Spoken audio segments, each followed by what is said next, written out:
Programme में आज गुफ्तगू और बातचीत हादसे या तकनीकी खराबी पर नहीं होगी, बल्कि वफाकी दारुल हुकूमत इस्लामाबाद में होने वाले संगीन जुर्म पर होगी। इस्लामाबाद के पिम्स अस्पताल की नर्सरी में सुबह का आगाज़ उन माओं के अपनी ज़िंदगी के सबसे भयानक लम्हात से हुआ, जिन्होंने अपने नौमौलूद बच्चों को इलाज और हिफाजत के लिए अस्पताल के हवाले किया था। सुबह 6:45 पर एयर कंडीशन कंप्रेसर फटा, आग भड़की और नर्सरी में मौजूद नौमौलूद बच्चों की जिंदगियां चंद लम्हों में खतरे में पड़ गईं। सिर्फ एक बच्चा बचाया जा सका, 14 मासूम जानें झुलस कर जान से चली गईं।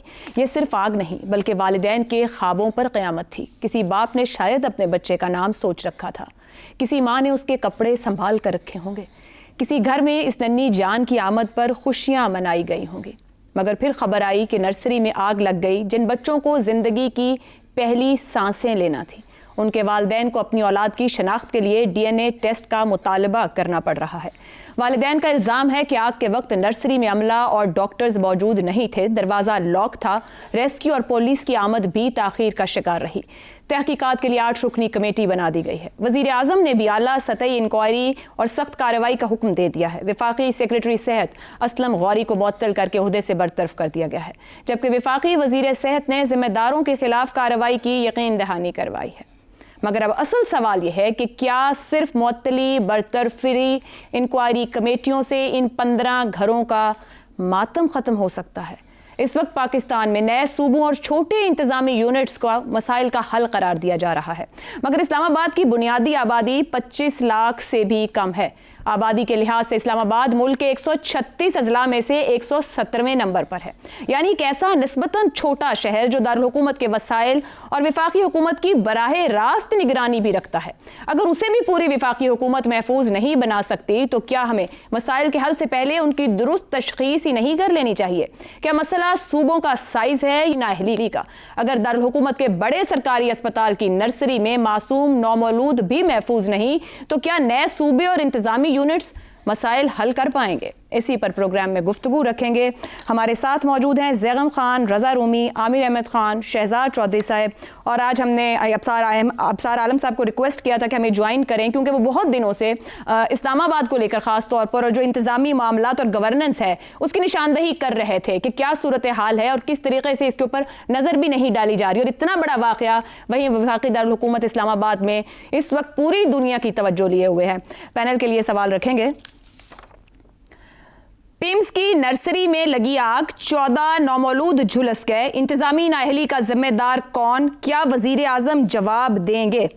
अब्सार साहब, बहुत शुक्रिया हमें ज्वाइन करने के लिए। इंतज़ामिया इस्लामाबाद की गवर्नेंस, उस मामले पर आप काफ़ी ज़्यादा खुद इस्लामाबाद इंतज़ामिया को सोशल मीडिया पर भी नोटिस करा रहे थे और तनकीद भी कर रहे थे, मगर जो ये वाक़या हुआ है, जब आज हमने इस पर रिसर्च करनी शुरू की तो पता चला कि गुज़िश्ता साल खुद वज़ीर आज़म साहब को रिपोर्ट्स भी दी गई जून जुलाई में कि इस्लामाबाद के अस्पतालों में गैर मयारी इंतज़ामात हैं, पेशेंट सेफ्टी ना होने के बराबर है, फायर सेफ्टी प्रोटोकॉल्स मौजूद नहीं है, यहाँ तक कि हेल्थ केयर जो अथॉरिटी लाइसेंसेस देती है हॉस्पिटल को, उसके अंदर भी खामियां मौजूद हैं।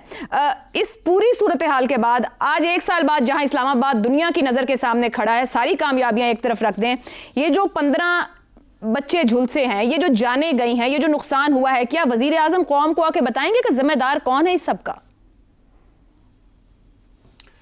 शुक्रिया आयशा, मुझे इनवाइट करने का। और आज का वाक़या बड़ा ही अफसोसनाक है। और इस्लामाबाद में मैंने किसी से बात की, मैंने कहा इस्लामाबाद में सब उदास हैं, तो शायद आपसे बात हो रही थी, तो आपने कहा पूरा पाकिस्तान ही उदास है आज। लेकिन इस्लामाबाद का मैं इसलिए कह रहा हूँ कि इस्लामाबाद में बहुत सारे घर ऐसे हैं जिनके बच्चे पिछले 30-40 साल में, जो यहाँ जब से ये बना है हॉस्पिटल, 1985 में ये शुरू हुआ था, तो इसी जगह उनकी पैदाइश हुई है। और उन घरों में जब ये खबर गई है, मेरे दोनों बच्चे भी इसी हॉस्पिटल में उनकी पैदाइश हुई है, तो इसलिए एक जज्बाती ताल्लुक़ भी होता है और अफसोस भी होता है कि लोग, एक का मैं सुन रहा था कि 4 साल बाद उनके यहाँ औलाद हुई थी, जो इसमें वो बच्चा जाँ बहक हो गया।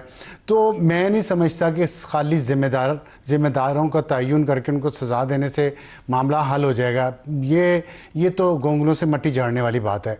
आप अभी मैं देख रहा था DHQ साहिवाल में कुछ अर्सा पहले इसी तरह का एक वाक़या हुआ आग लगने का। उससे पहले गुल प्लाजा कराची में एक इतना बड़ा सानिया हुआ।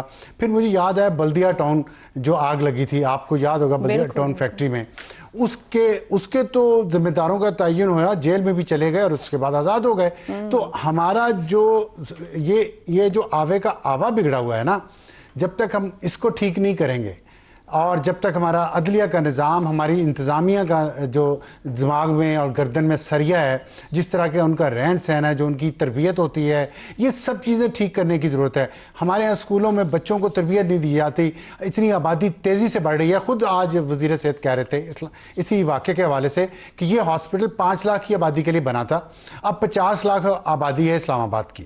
تو میرا سوال یہ ہے کہ پچھلے 20 25 30 سال میں جتنی حکومتیں آئی ہیں, کیا انہیں اسلام آباد کی بڑھتی ہوئی آبادی نظر نہیں آئی؟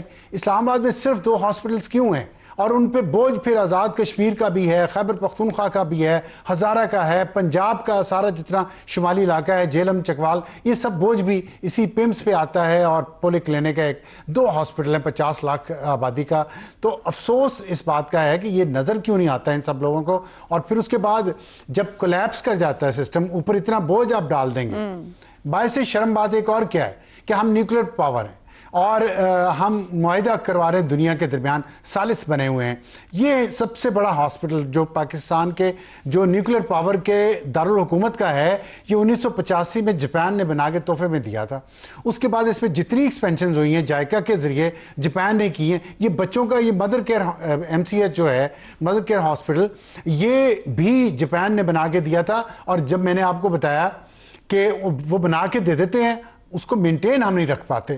ہم اتنا زیادہ انیفیشنٹ ہو چکے ہیں کہ اور جب یہ شروع میں بنا تھا تو آپ یقین کریں لگتا نہیں تھا یہ پاکستان کا ہاسپٹل ہے. اور میں نے آپ کو جو بتایا کہ میرے بچوں کی پیدائش بھی وہیں ہوئی, اسی لیے کہ فیسلٹیز نیا بنا تھا, فیسلٹیز اچھی تھی, لیکن کچھ عرصے میں یہ حالات خراب ہونا شروع ہو گئے. تو میری بیوی نے مجھے بتایا کہ لیبر روم کی جو سیلنگ لگی ہوئی ہے اوپر, اس میں کھانچے تھے اور کھانچوں میں بلیاں رہ رہی تھی اپنے بچوں کے ساتھ.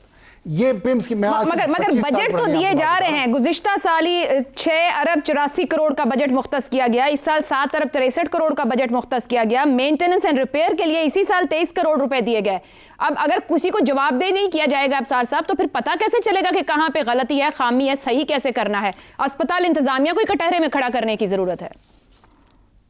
نہیں, جواب دہ ہونا چاہیے, لینا بھی چاہیے, لیکن انویسٹیگیشن انکوائری مکمل ہونے کے بعد. سیکٹری ہیلتھ کو آپ نے کر دیا معطل, اس سے کیا ملے گا؟ کچھ بھی نہیں. وہ بات میں کہہ رہا ہوں, یہ یہاں تک جو نوبت پہنچی آج, یہ آج کا قصور نہیں ہے. آپ مجھے بتائیں, اس پیمز کا پتہ کریں کہ ان کے ہاں لاسٹ فائر ڈرل کب ہوئی تھی. اسی اسلام آباد میں سیرینا بزنس کمپلیکس ہے, وہاں ہر 6 مہینے بعد, وہ پرائیویٹ ہے نا, تو ہر 6 مہینے بعد وہاں فائر ڈرل ہوتی ہے.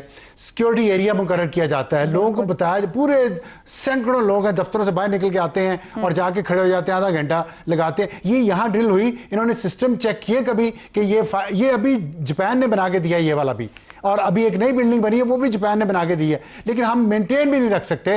جو فائر ایکسٹنگوشر ہے ان کو کبھی چیک کیا, جہاں وہ فوارے چھت پہ لگے ہوتے ہیں ان کو ٹرائی کیا. وہ پائپس آتے ہیں پانی کے, جو آگ لگ جائے تو استعمال ہوتے ہیں. کسی عملے کی ٹریننگ ہے نہیں ہے, کسی کی اویئرنیس ہے نہیں ہے. تو یہ سارا جو نظام ہے کیوں نہیں ہے؟ کیونکہ جو بھی ذمہ دار ہے, جس کو بھی اگلے والا آئے گا, وہ بھی ابھی جو سیکٹری ہیلتھ لگایا ہے انہوں نے, ابھی جس کو ایڈیشنل چارج دیا ہے, کچھ سالوں پہلے یہ صاحب بھی معطل تھے, اسی سیکٹری ہیلتھ کی جس طرح ابھی معطل. بالکل صحیح. سیکٹری ہاؤسنگ سب معطل تھے کچھ عرصہ پہلے تک, جی ان کے متعلق بھی بہت سے رپورٹس ہیں مختلف الزامات میں. جی بالکل. تو پھر کیا ہوا معطل کرنے سے یا سزا دینے سے؟ تو بیوروکریٹس تو یہی کریں گے, ادھر سے نکلیں, ادھر ڈوبے ادھر نکلے, بس یہی کام ہے. لیکن ہم نے سسٹم ٹھیک نہیں کرنا, سسٹم ٹھیک نہ ایسے لوگ لانے ہیں. ایک گروپ ہے جس نے پکڑا ہوا ہے اس ملک کو شارک سے, اور وہ گروپ جب تک اس کی گرفت یہاں سے ڈیلی نہیں کرتے تب تک یہ کچھ بھی کر لیں, آپ جتنے مرضی صوبے بنا دیں. اسلام آباد ایک صوبے جتنا ہے تو اس کو کر لیں نا ٹھیک, ماڈل بنا کے دکھائیں پورے پاکستان کو. سوال تو ویلڈ افسر صاحب, اس وقت تو شاید پورا پاکستان یہی کہے گا کہ اسلام آباد کو ایک ماڈل سٹی بنا کے کم از کم پیش کرے.